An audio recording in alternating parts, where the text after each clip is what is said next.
joy is an act of political and spiritual resistance.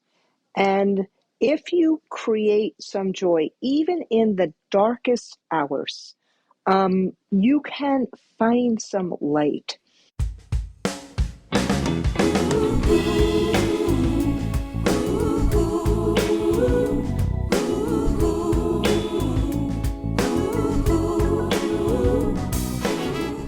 Welcome to the Practivist Pod, the practice of activism made practical.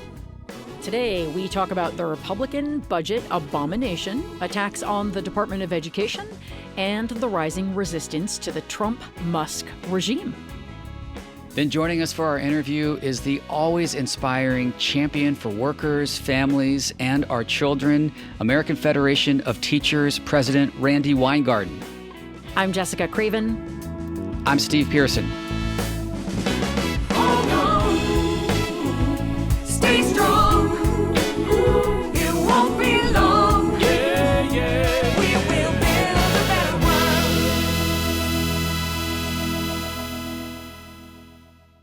Jessica, how are you doing? Good, Steve. How are you doing? It's always the question. Yeah, let me tell you something. We have, I gotta say, a really amazing interview on today's show. If people don't know Randi Weingarten, I mean, most people do. She's been president of AFT for a long time, but we covered so much ground about resilience, about building community, about hope and joy in this movement, and about what you can do to support labor organizing. And she's just an incredible human. I'm so grateful that she was here on this show. So I'm excited for that. Yeah, I'm really excited to hear it. And she is incredible. She's one of the, many women, largely, who have stood up in this moment and just flexed their incredible power. I love listening to her, and I'm very excited to hear the interview. Again, I was sorry I couldn't be there. You were missed. But What was your week like? I know you were busy, but did you do anything for yourself? Do you have any downtime at all to enjoy? The weather's been incredible this last week here in SoCal. Yeah, it's been beautiful. I had family in town, and this weekend I actually took it. I took it off largely. I did a little work on my Sunday newsletter because that good news newsletter has to go out. But I largely took it off. I took a nap, which I almost never do, and I've decided to delve back into I'm very TED. pro nap, by the way. I know. My husband is also. He's like a daily napper. I never nap. This last week wore me out, as I think it did all of us. And I also I watched some Ted Lasso. I've gone back to Ted Lasso. I think in moments like this, we need those feel good, really feel good, almost to the point of being saccharine, but not quite, shows and things like that. So that's where I'm at. What about you? Oh, I dread the toss to me on this because we have been watching Love is Blind. Okay, I said it. I said it. Throw the shade as much as you want, but I mean, it's a popular show. People love it, right? It's a weird show, but it's talk about unplugging and just going to a whole different place. Yeah, you have to. You have to. Yeah. But Melinda and I went on a really nice hike on Sunday, and I know that there's been a lot of really extreme and terrible weather all over the country, and we're very fortunate that we've had some nice weather here in Southern California. But any chance to get out in nature a little bit is really important right now. So recommend that. Yeah, these are the things that are going to keep us going during this very difficult time. I mean, it sounds dumb, but the moments of rest are just as important as the moments of resistance. They are connected. So moments taking hikes with your loved ones and cuddling with the dog or, watching Ted Lasso, whatever. Love is Blind. No, I'm joking. That too. So just to really recap, important. Hiking and Love is Blind. That's how we get through this. Okay, moving on.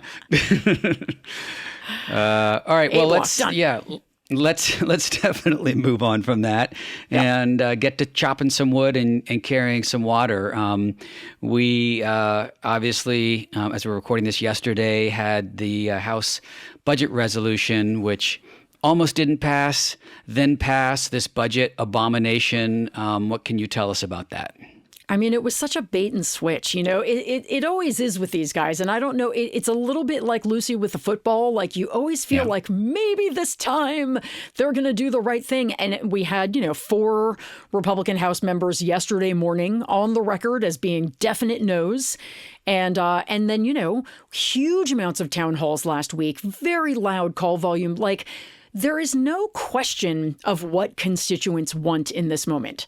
It is just that Republican lawmakers decided that they were uninterested in listening to their constituents, and they listened instead to Trump, who I think spent the day yesterday on the phone, threatening, doing whatever he does. And all of them, except for Thomas Massie, changed their votes at the last minute. And Thomas Massie, before people start, calling him and thanking him, largely, he's a deficit hawk, and he's right that this is going to blow up the deficit, but also it doesn't make cuts big enough for him.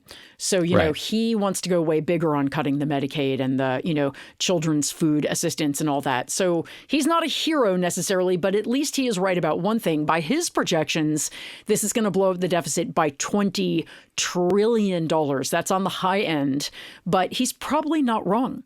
And he won't vote for it. So at least there's one Republican who has like the courage of their convictions. One. Yeah. Yeah, and I want to shout out Representative Brittany Pedersen, too, who posted a picture of her newborn son, who's exactly a month old yesterday, I guess. Yep. And, a lot of people don't know who she is. She's a representative from Colorado, and actually had the opportunity to meet her when she was just getting started at freshman orientation a few years back, and her husband, and interviewed her on How We Win. And she is a really amazing person, and has a really unique story, an unlikely person to end up in Congress, and just an inspiring individual. And of course was part of a bipartisan push for remote voting for women who have just had kids, and that was squashed by the Republicans, by Mike Johnson. So she had to come in with her 1-month-old baby to make this vote, and she did. And so kudos to her, and congratulations to her family on the beautiful young son. Yeah, so that I've seen. I mean, those pictures went viral, as well they should. That she did have to fly in for it, and because she flew in for it, Republicans literally won by a single vote. You know, anytime anybody thinks, well, is it worth it for me to go out and canvass for that, swing district? It is, because these things are coming down to a single vote. Yeah, and you said it. You said it. This is wildly unpopular with voters, with Americans. It's simple. Don't take away our health care. No one wants their health care to be taken away. And these cuts to Medicaid are not just going to affect people who are on Medicaid, but they're going to shut down hospitals and health centers in rural areas because they rely on that funding. And so this is very unpopular. And these Republicans in swing districts who voted to slash your health care are going to be hearing about it. But let's not get ahead of ourselves, because, we're going to take that to the midterms, of course. But this isn't done yet. There's still more to do. This was the first vote. So what can we do? Right. Well, and I wanted to, because I have a family member who last night was like, well, there goes my Medicaid. And I was like, no. So it is. This vote is really upsetting, and there is no taking that away. But I do want people to understand, if you are someone who's like really going to be affected by this has not happened yet. This was a first step in a multi-step process. This has to now, they've got to go back to the Senate and craft some sort of similar bill, because ultimately the Senate and the House have to have the identical bill for this reconciliation to work. So now the Senate has to agree on this bill, and then they've got it. It's quite a complex process. So we actually have many, many steps to disrupt this. And Trump came out yesterday saying he doesn't want cuts to Medicaid. I mean, the truth of the matter is, Steve, the math does not add up. They can't get to $4.5 trillion in tax cuts for the top 0.1%, which is what they want, without either cutting so dramatically and hurting Americans so badly or just blowing up the deficit. My guess is, in the end, they'll just end up blowing up the deficit. And this is really ironic coming from the quote unquote deficit hawk party. Yeah. But they might, I know they're coming for Social Security. What I am encouraging people to understand about this, while this has not happened and we're going to fight like hell to stop it, is that theoretically they can pass this without any Democrats because they're using reconciliation, which requires a simple majority vote. We've got to peel away some Republicans. And so it's going to require a continuous noise for at least a month, if not more.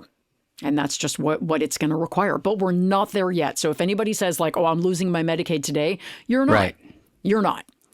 So the fight goes on. The fight goes on, and we are going to fight. And Republicans have said, because last week they got barraged by town halls, that they're going to just stop doing town halls. That's their response. Not we're going to change our policies, but we're just going to make ourselves more unavailable.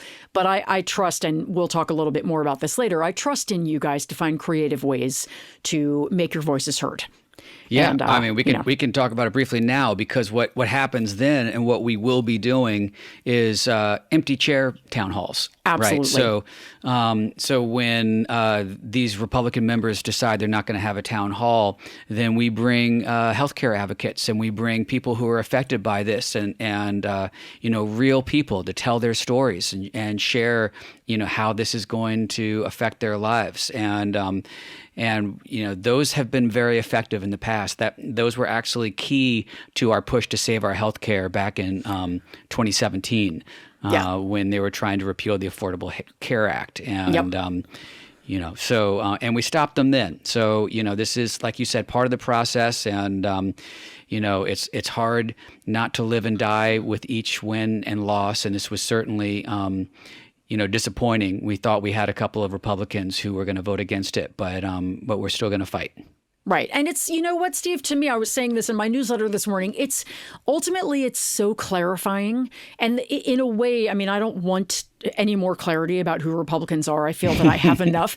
But maybe some Americans really need to see this because you can't justify this budget through a Christian lens, right? Oh, they all claim to be Christians, except that this budget deliberately sets out to hurt the most vulnerable people, children, babies. Literally taking food out of babies' mouths. Out of babies' mouths. It hurts veterans. It hurts, women and families. I mean, it's brutal, right? So you get to remove the Christian justification. It's gone. And then the deficit hawk justification. No, you cannot claim to care about, Democrats are the tax and spend people. Are you kidding me? Like, who is spending now? And so you peel those things away and Republicans are just laid bare for who they are. Their constituents in their minds are the Elon Musks, the 800 or whatever billionaires there are in our country, and the biggest corporations in the country. That's it. That's who they work for, and that's who they're working for right now. Everything else is bullshit. Bullshit. Yeah. But it just is. So well said. Thank you. Sometimes no you just need have to curse. Apologize for being very clear and using the right language. All right. Well, let's. Speaking of Elon Musk and Doge and Trump, he was trying to do this before, but there's a tax on the Board of Education now, and Linda McMahon's confirmation hearing is coming up. I do want to talk about this because, of course, we have the president of AFT as our interview, and she's been fighting for education for our families and for our kids her entire life. And these attacks on education from Republicans have been going on for decades and decades. Let's be clear about this. This has been this isn't just like Elon or Trump and some new thing. They're super dumb about it. They're super overt about it. All of this, they could have been way sneakier and more effective about it. And that gives me a little bit of hope, their approach. But, this is... The Republicans want their electorate controlled. They want them indoctrinated, and they want them dumb, frankly. And this is, part of how they stay in power. And this is how fascists rise to power is by, attacks on education. Yeah. So what's coming up and what can we do about it? Well, and also I will just interject. It's about Christian nationalism, right? Because they want kids going to I mean, you said it. They want them indoctrinated, but also just the brutal, simple fact that you can't profit off of public education. They like charter schools because you can profit off of those, but they don't like just public schools. There's no grift I mean, probably there is a little bit, but like they want to privatize, right? And so this is all about privatization. But it's also a disaster for students with disabilities. And again, like people with disabilities are getting hammered by Republicans right now. Hammered. Everything from the attacks on Medicaid, the attacks on Section 504, the attacks on the Board of Education. People with disabilities in this country are being brutalized. And this is just one more example of that because, of course, the Department of Education makes sure that students with disabilities can receive the services they need. That doesn't happen in little Christian charter schools. That happens in regular public schools. So, yeah, it's very. It would be really a catastrophic mistake. So I'm glad you brought that up. Let me just interject really quick because our daughter was a preemie. She was just 1.5 pounds when she was born, and she's doing amazing now. She's 22 years old and about to graduate from college. She's actually like on the provost list. She's a straight A student. But, she is where she is because of the early intervention that we had through IEPs and the assistance that we got and the specialized education plans that she was able to access because of that.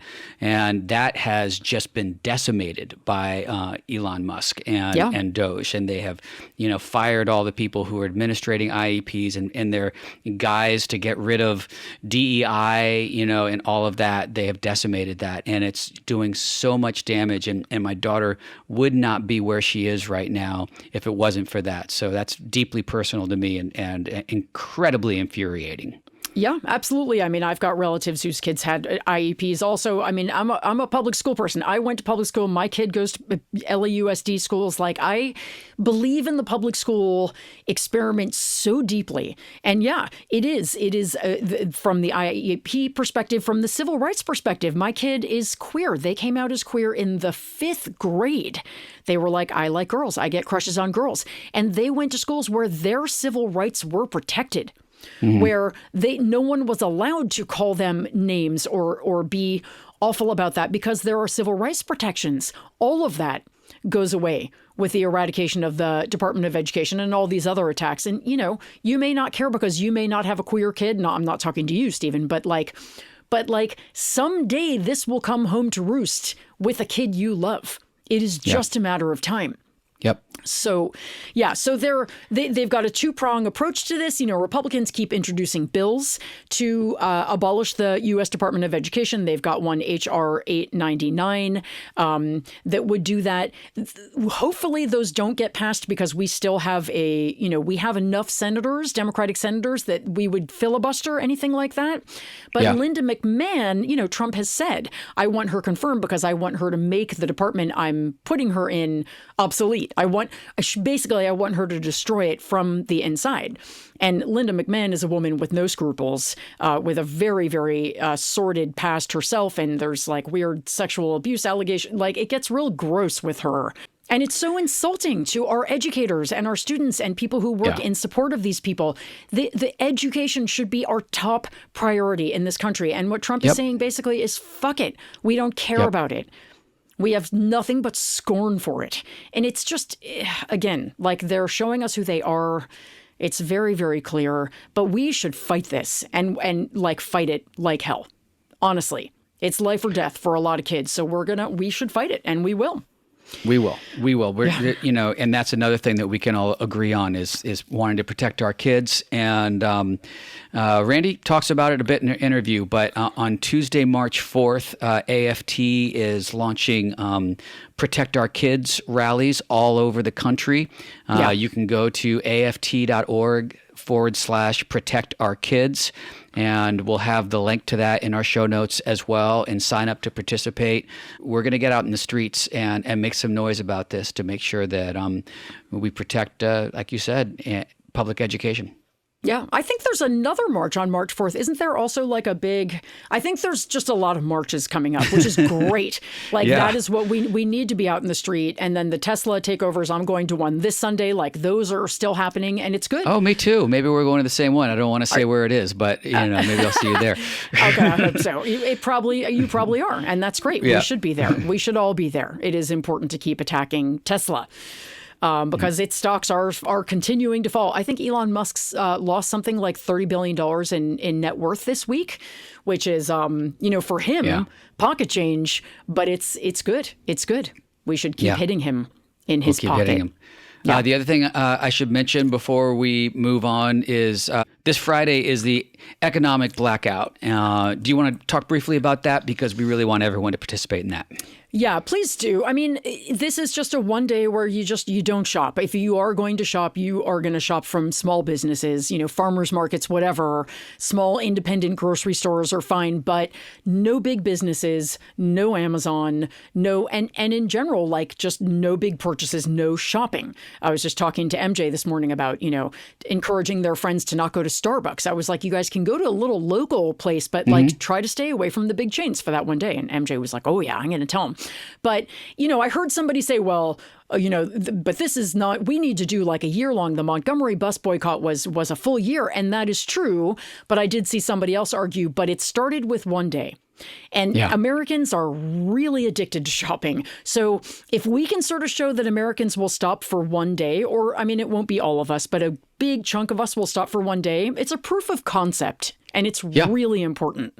So, and I saw it on Yahoo News, and it's out there. Just even outside of sometimes some of these actions kind of feel like they're in our activist bubble a little bit, and they don't get out into the media. Like getting that earned media is part of the big point of these actions, and it's definitely out there. So I agree. Very important. So we're going to plan all our stuff in advance so that we don't spend anything on that day. Yeah, exactly. Let's see. So tomorrow, when this drops this Thursday. So if you're listening to this now, do all your shopping and and stock up.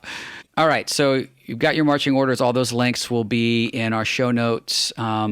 Let's talk about our reasons for hope. Jess, what's your reason for hope this week? Okay, well, there's a lot to choose from because I felt like I really started to see an upswelling this week that I found really exciting. But what I'm going to focus on actually it starts out as a negative, which is on Saturday or Sunday, we started to see this video go viral of this woman, Teresa Borenpaul. I hope I'm pronouncing that correctly, in Idaho. She was in Coeur d'Alene. There was a Republican Party town hall of some kind, and she was protesting very peacefully and was literally sort of dragged out hogtied. Like, it was a very brutal video, very painful to watch, and outrageous on many fronts. The people who were in there who did not stand up for her, it was just bad. I'm sure you've all seen it, so I won't describe it. So that part was really chilling and upsetting, but what I found heartening was the response afterwards. The absolute outrage that this thing met. The guy who was on the stage, the MC, I forget his name, but he, got so much flack so quickly on he's a voice narrator, so he had a public website. He's, does a bunch of books on tape. Every aspect of his public facing persona, he had to shut down because people just went rightly, I'm sorry, after him. But, he called her a little girl and said, we don't care about your voice. He was gross. And then, just people started trolling the state of Iowa's tourism website. Like, it was just this, and then it also initiated this huge conversation about the silence of the people in that room and what we would do instead. And really got people thinking about, like, sure, your first instinct may be to freeze, but get ready. Do better than those people did. And I found it heartening to hear people sort of rise up in outrage. You want to see outrage. You don't want to see passivity in the face of something like that. And I just heard every woman in the country basically just go like, oh, hell no, and really start to fight back. And the private security company lost its business license within a day. obviously it doesn't fix what happened. I'm sure that what's-her-name, Teresa, is also going to sue. There is a GoFundMe to cover her legal expenses, which has over $250,000 raised already. It's Wow. it's just encouraging to see the backlash. And I think it's fueling everybody's rage and their desire to sort of fight back in this moment. So I'm not glad it happened, but I am glad and hopeful at the response.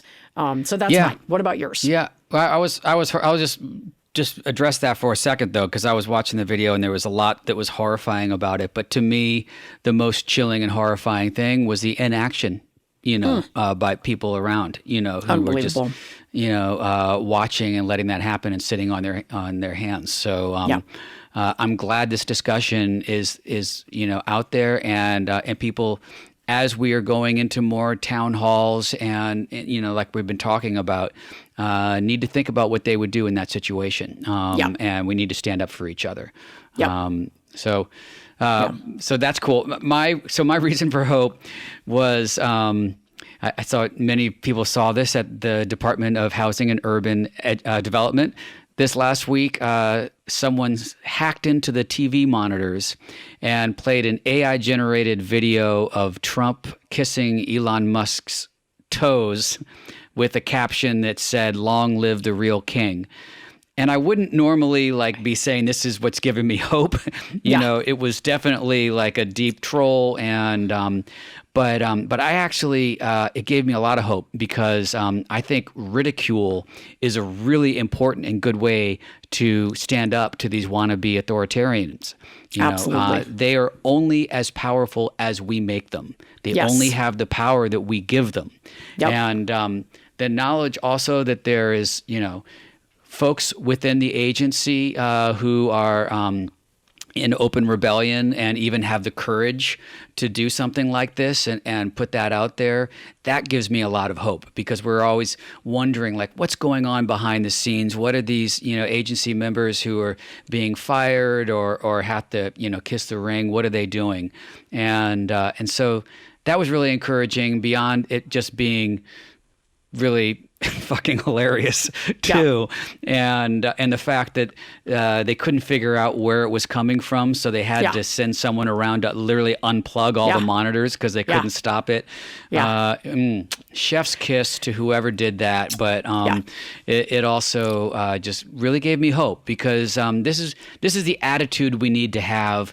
We take all of this seriously, but these are dumb people. These are dumb people, overreaching, and we're not going to let them get away with it, and we need to ridicule them when we have the opportunity to.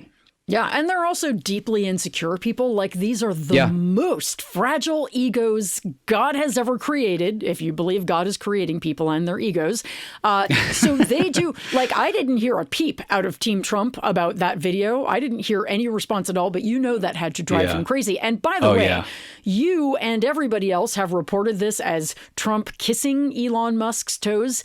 It is more than kissing. It is a very... He's sucking on his toes. Sucking on his toes. It's quite... It's I actually amazing. changed the script a little bit because I'm like, do I want to... Yeah, but that's what he's doing. It's pretty gross. And for those on YouTube who get to see it up over my shoulder right now, yet again, I apologize. But it's a disturbing image. But it's actually the right amount of disturbing. That's the other thing that's kind of brilliant about whoever did it, because it's not pornographic. No. It's not really inappropriate to have on, for someone to see, but it's really gross. It's really unsettling. So again, chef's kiss to whoever did it. It was just a perfect balance. 100%. Bravo. Bravo. It was a great way to start the week. Monday morning, first thing, I was like, oh, I love you. Whoever you are, I love you. It's probably a woman, right. I have to say, but it's just my guess. Yeah, likely. Yeah. All right. So those are our reasons for hope. And now let's kick it to our really hopeful interview with Randi Weingarten. Yes.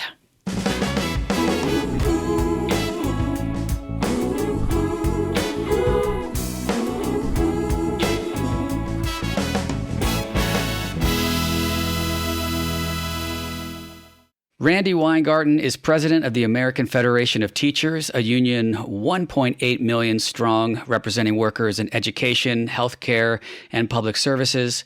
Prior to her election as AFT president in 2008, she served for 11 years as president of the United Federation of Teachers, AFT Local 2.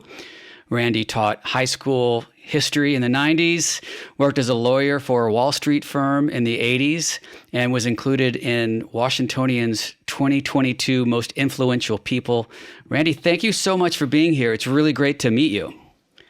Thank you, Steve. And I love, love, love reading your skeets on Blue Sky. So for me, I am tickled to be on your podcast.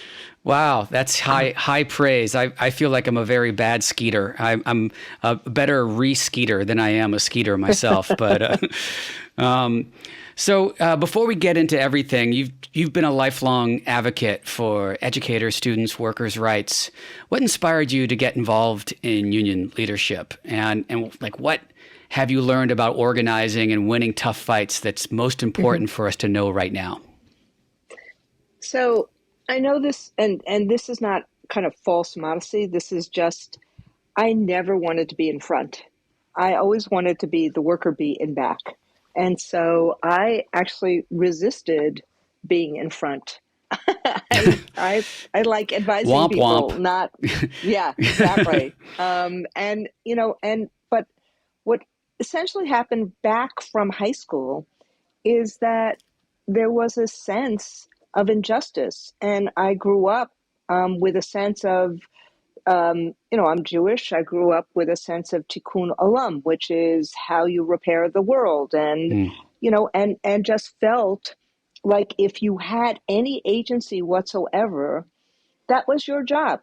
And that's how I grew up. And from basically junior high school on, that's what I've been doing.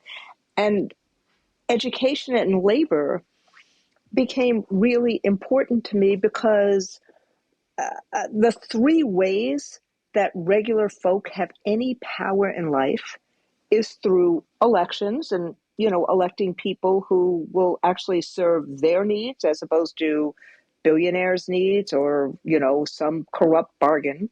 Right. Education, because that creates the skill and knowledge so that a person can navigate their own life. And labor, because most of us are not born, to borrow Ann Richards, terminology, with a silver spoon in your mouth. Yeah. And so how do you create power, economic power? The labor movement is how you do it. So think about it. I mean, I think about it this way, even in times like this, that I am one of the luckiest people alive because every single day I get to fight for, enable regular folks to have some economic opportunity, some education opportunity, some equal opportunity to make their lives and their families' lives better. Yeah. I feel that. I mean, that's, I feel like it's an incredible privilege to be able to do this work. And in many ways, I get so much more out of it than those I seek to help out. Exactly. And always say that action is the best antidote for anxiety. And so I love that. I'm going to borrow that. Please do. Yeah. I love it. Yeah. And right now in this moment, obviously you mentioned those three things: elections, education, and workers, labor, unions. No coincidence, those are three things that are under attack right now, because that's how we stand up to fascism. It's vital right now that we build resilience in our activism.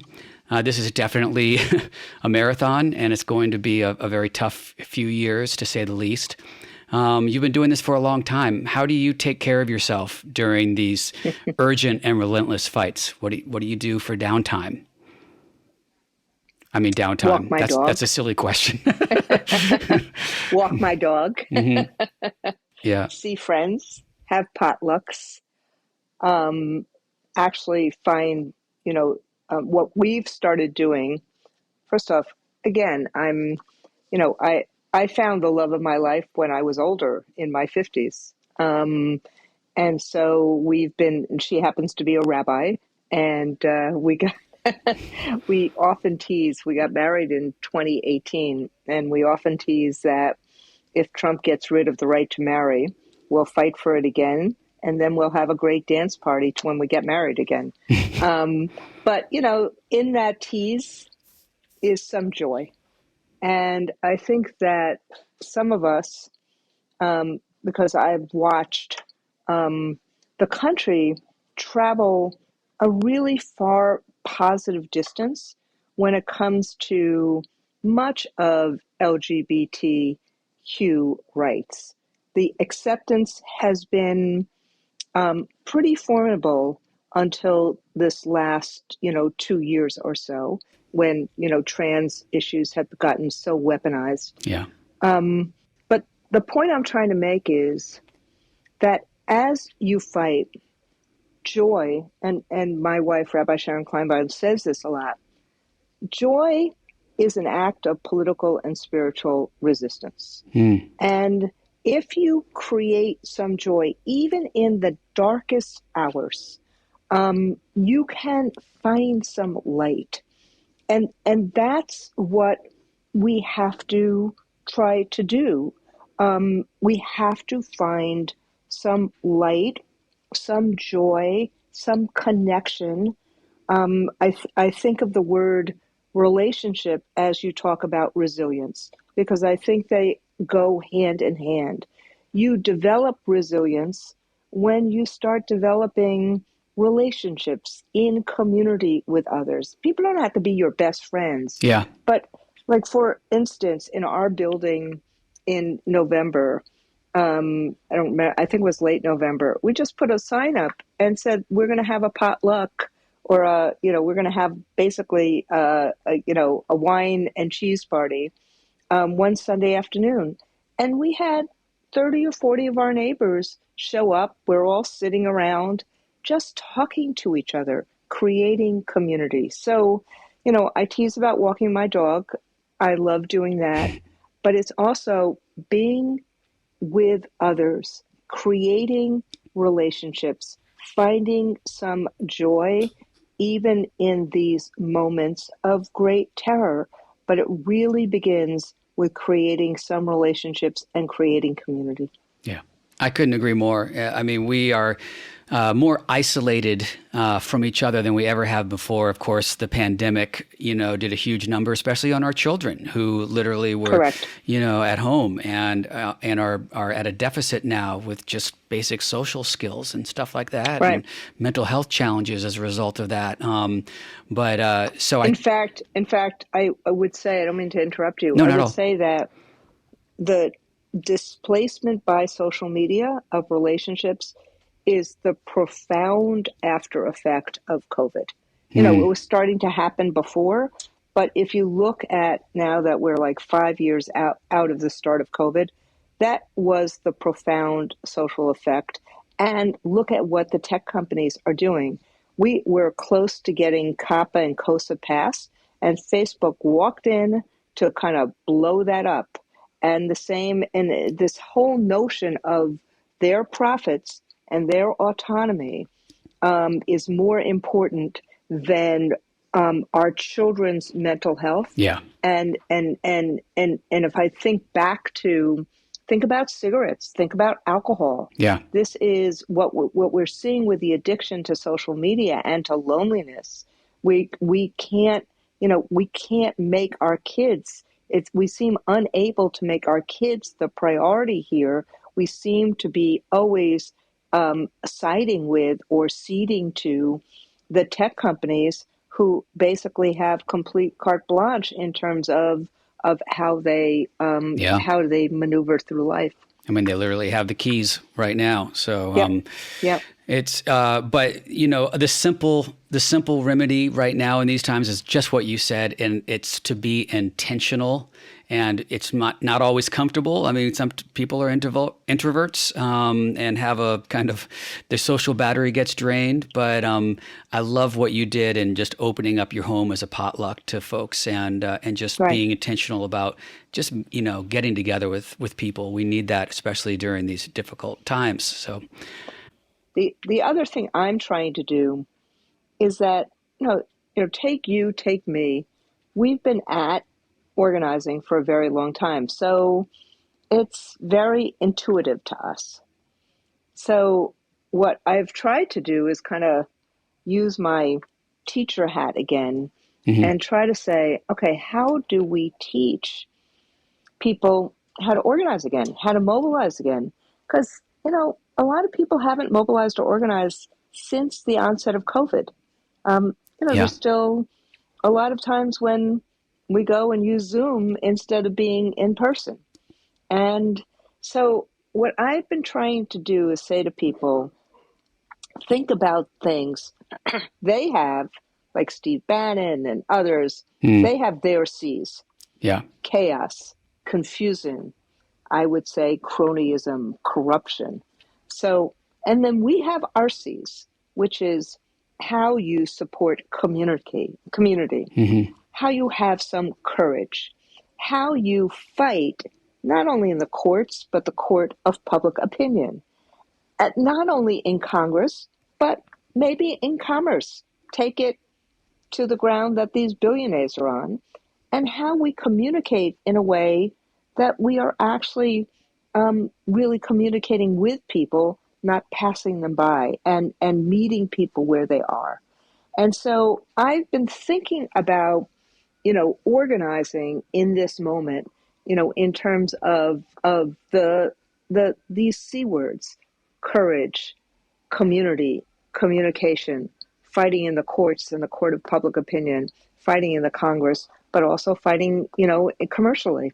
And I'm finding that when people want to have agency and they want to be engaged, they start thinking, oh, I can do something around those lines. I Yep. can hold a poster. I can do a blue sky skeet. I can, be on a conference call with people. I can be at an indivisible or town meeting that a congressperson does.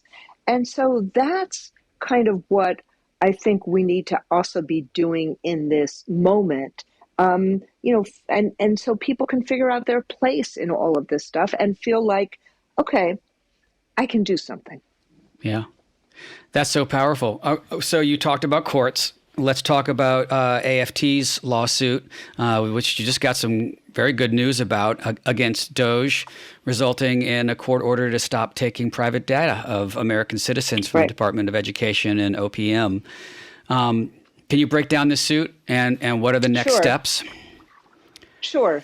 So, what I think people were shocked about, is, I guess people actually didn't take Trump and Musk seriously when he started this new entity called Doge. And Yeah, notice how quickly Vivek Ramaswamy was, cut out of out of there. it. Yeah. Yeah. And so you I'll admit, have, I because they had no congressional, it wasn't a real agency. I'll admit the same thing. I was like, well, yeah, what is this? This is just something on the sidelines. It's all for show. yeah. So, So, but if you respect the rule of law, then of course you'd be completely surprised by this. But what right. fascists and authoritarians have, and we actually have to learn this, is to have the imagination that their power means more to them than any kind of civil, moral, democratic, constitutional rules of engagement. Like they'll use the rules of the Constitution when it benefits them, but they will discard it when it doesn't. And so, and then basically say, catch me, Right. because the courts are a slow process. So I think that a lot of us were shocked about that first time we saw Doge not only going into the Treasury, but taking people's personal information. Yeah. So this then became a pattern. So it was not simply looking at or appropriating, which is what AI does when you have all this information from Social Security, but all this tax information. So then we started saying, what's our lane? And the Department of Education is like one of the biggest banks in America. It basically holds the portal or is the conduit for every parent who is filing for financial aid for their kid Yeah. to go to college. That's millions of people. And it's also the portal to the student debt industry, because when Sally Mae and Freddie Mac and all of them kind of were going under in 2008, it was all moved to the Department of Education. So every one of the 45 million people who have some kind of student debt right now basically go through the Department of Education and give their vital personal financial data. So we basically said no one, no parent, no student debt borrower ever, ever said, okay, Doge and Elon Musk, you get to use our personal information. Right. They never did that when they filed. It was for a specific purpose. And we said to the court, if they were given the option, it would have been a resounding no, too. correct. But even without being given the option, they never made that choice. Yeah. It's the freedom for them to keep their information only for that purpose. So consequently, we went to the court and we said, this is ultra-virus. Sorry for a legal word. No, it's illegal. There's a Privacy Act. It is only for the intended purpose. And, you know, we had a 3-hour hearing. You know, we did other things as well, but there was a 3-hour hearing. And of course, the new Justice Department lawyers basically went blah, blah, blah, blah, blah, blah, blah, blah, blah, because they have nothing to say. And they couldn't even say to the judge, we're not going to do that, because of course they're going to do that, because of course they're utilizing the information. Yeah. And, you know, on Monday morning, she said, no. She said, she didn't completely buy our, relief, which was stop them from being anywhere. But she basically said, no, they can't do this. That's a violation of the Privacy Act. And the plaintiffs, including us and others, are going to win on the merits. So, the next step is, because of course, do we really know? Of course, we don't know what they're doing or not doing, but this is the next step, which is if we'll try to get discovery. But if we see that somebody has gotten hurt by data that they've used or that they've given to the Department of Education, or that they give given to the IRS, or they give to the, Social Security, we're going to go for damages. Yeah. And we're going to go for punitive damages, because if you actually violate a court order, then we have a right to say, no, we need enough damages to actually stop the bad behavior. So this is the first step of several steps that we'll take. But look who's filing these suits. It's civil society. Yeah. It's the attorney generals. It's the labor movement. It's basically us standing in the stead of the American people to say, no, this is not what anybody voted for. They didn't vote to have their personal financial data appropriated. They voted to get the prices of, those who voted for Donald Trump, they voted for the prices of eggs to go down. And those who didn't vote for Donald Trump, they voted for a better life. So, that's why I think you're starting to see his numbers fall. Yeah. That's why you're starting to see Musk's numbers go really down in the basement. This is not America. Yeah.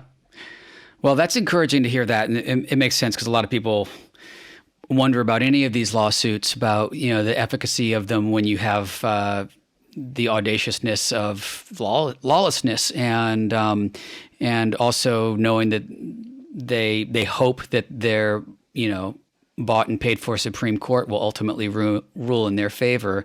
But Right. the civil suits that can come after individuals and stuff associated with this is very compelling, and that's gonna hurt them and deter them. So Right.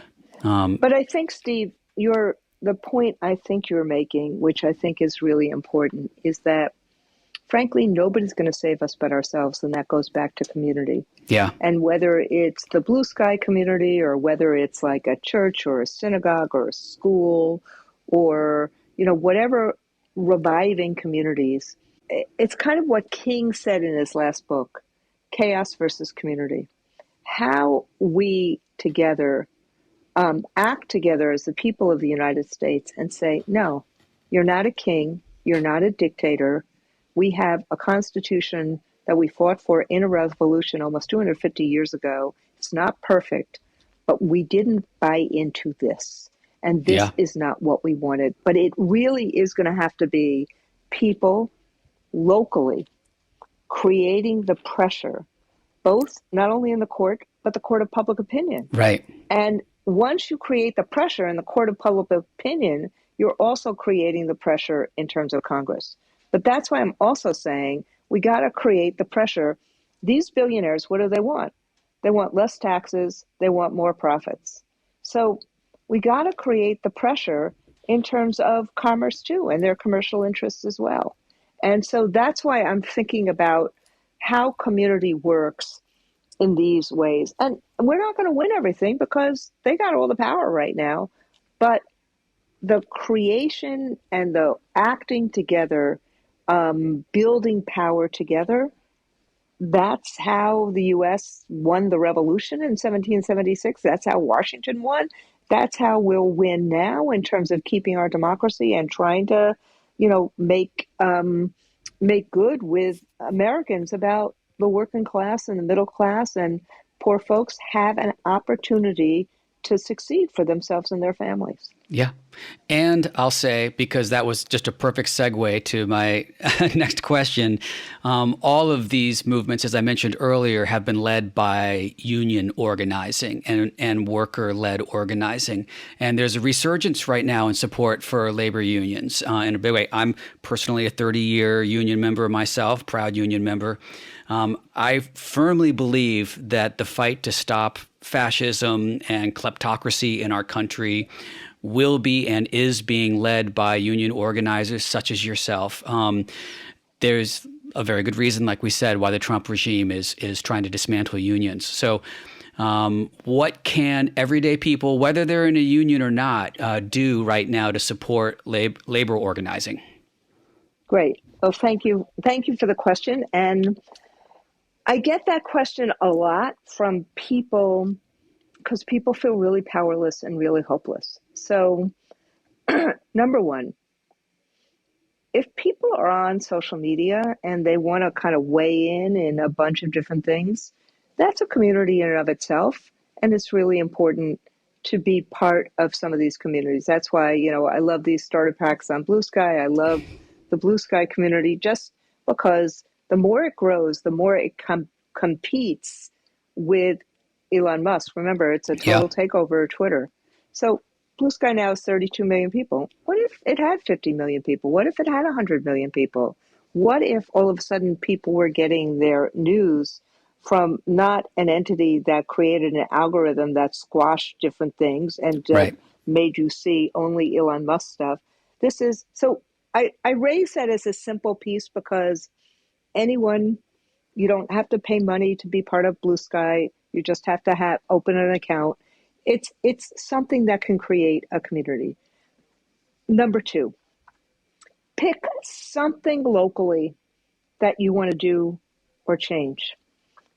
Whether it's your synagogue, mosque, or church, whether it's the local PTA or local school, whether it's a cleanup of a garden, whether it's one of the civic organizations in a neighborhood. Pick something, anything that you want to do. And like my wife, as I said, she started something new called the Beacon Project, where they're going to be a split screen in terms of cruelty versus, doing something that lifts up goodness. And that's in New York City. And there's an open WhatsApp group called the Beacon Group that they have created. There's lots of these WhatsApp communities as well. Pick something and just get involved and do something. And that's going to create agency and a sense of, I'm doing something good for my community, my family, the people that, I serve. That's one way of doing it. The second way, the way we're doing it, is we're taking on issues that are really important to people. So we're taking on, for example, the budget cuts to education. We know from reading Project 2025 and from listening to Donald Trump and Linda McMahon, but more importantly, all the people that supported Trump, they want to dismantle public schools. Yeah. They want to create a fragmented public education system. So their kids could go to private schools, but they don't really care about other people's children. And so they want to smear it, they want to undermine it, they want to defund it. That's why they're talking about the dismantlement of the Department of Education. Yeah. Now, my union, when the Department of Education was created, we weren't so keen about it. We said keep it in HEW. But the point is, the Department of Education gives out really important funding directly for students in schools. So we talk about literacy a lot. Reading specialists are funded by something called Title I that help kids learn to read. Paraprofessionals that work as assistant teachers in schools all throughout America to help kids with disabilities, to help kids who are poor. Those are funded by something called Title I. Yeah. The food programs, the going to college, first generation kids going to college, the career tech ed programs. I can go on and on and on. These are federal programs done in a formula that actually, because it's done based on poverty, goes more to red states than to blue states. This is the money they want to either take to use for tax cuts for billionaires, or alternatively, put them in what I call block grants so that a state like an Abbott in Texas could say, oh, I want it to go all for vouchers. Right. Instead of, because states are the ones that control schools right now. They've always have. And, they basically always will. It's not, Donald Trump is wrong to say it should go back to states because states control it. So what we're doing is we're putting a face on this. We're saying this stuff, these funds really matter. Now, every teacher I know knows that they really matter, and a lot of parents know that they really matter. But basically, it's only 1 out of 3 Americans who have kids in schools anymore right now. So March for our kids, protect our kids locally, all across the country. We're educating people about what this really is about and how we need to, as America, make sure we keep these federal funds, not for billionaires, not for vouchers, not in block grants, so, a state governor could decide what to do, but keep them for the kids so that the kids get the reading specialists they need, so that the kids get the OT or PT that they need if a kid needs that. This is what we are talking about, so that kids have the kind of career paths so they can become a welder or go to college. Those are the things that the federal government actually funds. So anyone who wants to be engaged with us on any of these things on March 4th, in terms of your local school or one of our local units, we are starting to have plans on Mobilize all throughout the country. Go to our website, aft.org. You'll see the different events that are going to happen all day on March 4th to actually protect our kids, protect our communities, and make sure we are funding our future.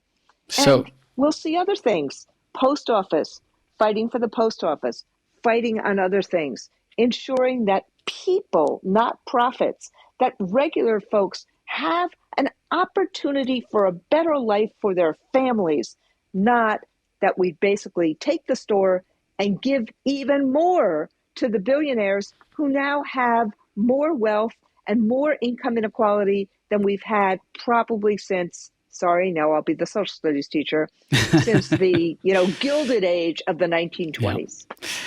Amazing. That was all so inspiring and right on. And of course, this attack on education, you are the last person I need to tell this to, has been going on for decades and decades too. And there's a good reason why they attack education. Since, frankly, Brown versus Board of Education. Yeah. Since that case, we have seen an ideological attempt to basically use what they call choice, which is essentially the school's choice, not an individual parent's choice. They have been using that argument to fragment and defund public education since Brown. Yeah. And, but I do believe and know that the vast majority of Americans support teachers, and they certainly support their kids. And so we will be standing up with you on March 4th. We'll have the link to these events in our show notes. So click on those links, Thank you. sign up for an event. Of course, this is what our people need to be doing. And you talk about the convergence of your 3 C's, I think it was. And, Yeah. Oh my God, that's another C. That's another C, Steve. Convergence. Convergence. Coalitions. I love some alliteration. Yeah. Yeah. But yeah, if we want to fight back, if we want to support these court decisions, we need to be in the street showing that we are standing up and we're paying attention. Because if we're not, then that's when they're going to be bold and ignore that. So thank you for that. And this has been an incredibly inspiring conversation. Not that I'm surprised, because you're a very inspiring person, and I'm thrilled to have had the opportunity. Really quick, before I let you go, our final question is, what is bringing you hope right now? Look, and this is not a kitschy answer. Conversations like this bring me hope. The fact that I'll take it. I love that answer. It's just, we are in a race between hope and fear. And when you have, we may call him a snake oil salesman, but Donald Trump has learned how to communicate very effectively with people. He has spent his whole life doing that and learning that. And the propaganda and the mistruths and all of that stuff, you can analyze it all we want. The key is, and you said this before at the beginning of the show, action is the antidote to anxiety. What gives me hope is that there are Americans all throughout the country. I've been honored to be in this job for a long time. I have met many, many, many Americans. People want a better life. They want a better life for their kids. The kind of through line in America is that we will give our kids and our grandkids more so that they can do better and have access to more of the American dream than we did. And that is America. America didn't vote for this. What gives me hope is when I see people basically standing up, when I see the courage of a Janet Mills, who basically said, I'll see you in court, Donald Trump. Mm-hmm. When I see people willing to put their names on a lawsuit and say, I'm not going to take this. When I see Vladimir Zelensky say, I'll give up my job to get NATO membership for the people of Ukraine.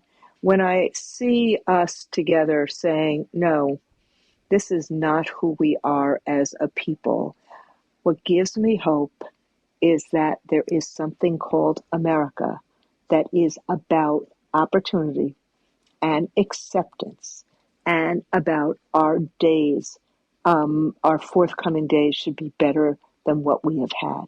Now, it's not the first time we've had someone who's been the president who doesn't believe in those values. But it is up to us in large and small ways to actually fight for the America we believe in, a land of freedom, a land of opportunity, a land of acceptance, and a land that we should all not only be proud of, but be proud that it is there. Randi Weingarten, thank you so much for being with me. This was a tremendous pleasure. Thank you. Thank you. Thank you.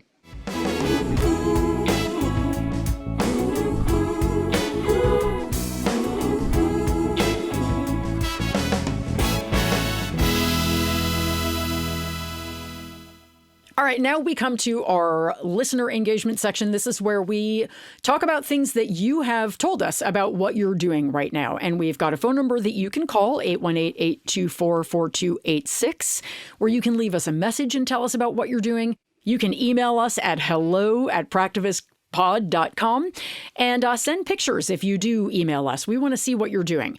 But Steve, why don't you start us off with the first one that you got that you like so much? Yeah, this is from Linda and David, and they sent us an email. It said, my husband and I stood on a busy highway across from a Tesla dealership in the Charlotte area. We each stood and held a sign that protested Elon for an hour on Saturday, and we're in our 70s.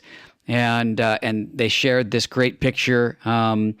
It says, Tesla funds fascists, and no one elected Elon, and it's just the two of them, being there, making their voices heard, and making their presence known in their 70s, and this is really awesome. This just, I loved seeing this, and I'm so grateful to Linda and David for sending this in. Yeah, and for all the people who went out to Tesla protests this week, thank you, all of you. I mean, it really is, I agree, totally inspiring. And I love Charlotte, North Carolina also. Just love it there. Anyway. Beautiful part of the country. Beautiful part of the country. Canvas there for Kamala Harris. Bittersweet memories, but still beautiful part. Yeah. So we won't go there. But so, and I put in the newsletter on Monday. I asked people to drop in the comments what they'd done over the weekend to sort of help with the resistance. And the response was overwhelming, unbelievable. Yeah. I can't even describe. I hope if you subscribe that you will go and read the comments, because it was really amazing. I chose just a couple at random. We had one person say, my partner and I put together a Tesla takedown protest in Marin County on the fly. Indivisible Marin got wind of it, and we had 200 plus show up with less than 1 day's notice. Amazing. I had a person say, I attended a protest in Santa Rosa, California, focusing on our sheriff's decision to collaborate with ICE. And I talked to the news station. I got interviewed on camera, and I ended up on the 11 p.m. news, which I think is great. And then do you want to read that last one? Representative Pete Stauber, Minnesota 8, has never held an in-person town hall. I took part in one of the protests this weekend, which in part was asking him, where are you, Pete? Asking for a town hall and for him to actually honor his oath. It was estimated by one person that 400 protesters attended. Even if that number is high, it was easily 200 plus. Sticky notes and signs were left on his door. When the local news reached out to him for comment, they received no answer. Go figure. Wow. No surprise there. I will keep on calling him. And that's what we're going to do. We're going to keep on calling. And like I said, we'll likely be standing up these empty chair town halls, which are really effective too. Yeah, and don't forget, Indivisible always recommends, they've got a whole toolkit on how to do an empty chair town hall, and they suggest you could put a cardboard cutout of the person at the front of the room, or you can do a picture of a chicken. They often say, get some kind of chicken and put it up there at the front, and then post it on social media. Publicly shaming these people is really important. Don't be afraid. Shame them, because what they're doing is shameful. So, and I love chickens, don't get me wrong. I think chickens are morally superior to most of these lawmakers, but still, the chicken metaphor is something we can all understand, so we should use it. Not to denigrate chickens, just to illustrate a point. Yeah, got it.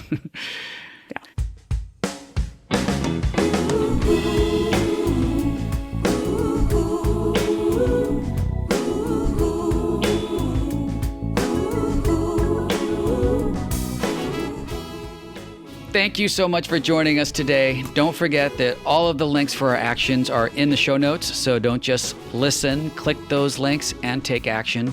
Please subscribe, rate, and review our show on Apple. Got some nice reviews this week. Thank you for that. YouTube or wherever else you are listening. And share our show with your friends and family members. Make sure they are taking action to help us win as well. If you are able to support our show on Patreon or Substack, we would be very grateful for that. And you will get an ad-free version of our show as well. We will be back next week with more Practivist Pod. And until then, don't forget, hope is in action. Have a good week, y'all. Oh, no.